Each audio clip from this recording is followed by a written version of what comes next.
Hello everyone, magandang hapon sa inyong lahat dyan guys. Ayan, snacks tayo guys. Pero itong sa akin guys, para na rin itong dinner ko. Kasi hindi na ako kakain mamaya. Ayan, ito ang aming snacks ngayon. Ng anak ko at ito rin ang sa kanya guys. Pero kakain din ako nito guys. Ayan. Meron siya kasi gusto niya kumain ng pomelo at itong grapes kaya. Binilang ko na siya guys para makakain siya kasi masama ang kanyang pakiramdam. Ayan. At meron din kaming guys, banana Q. Ayan.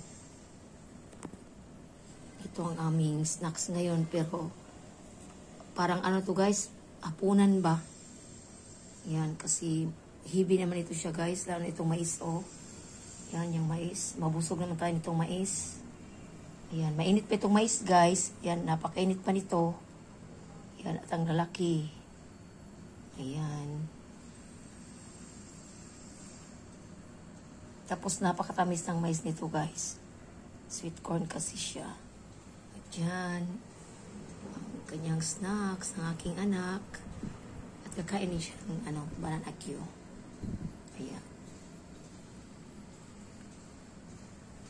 Thank you for watching guys. I love you all. Bye-bye. Snacks tayo guys. Ayan ang lalaki ng mais dito Ayan, at napakatamis ng mais guys. At napakainit pa nito guys. Kaya hindi ko pa kainin kasi ay mapasok ta. Ayan. Napakainit pa niyan guys. Ayan.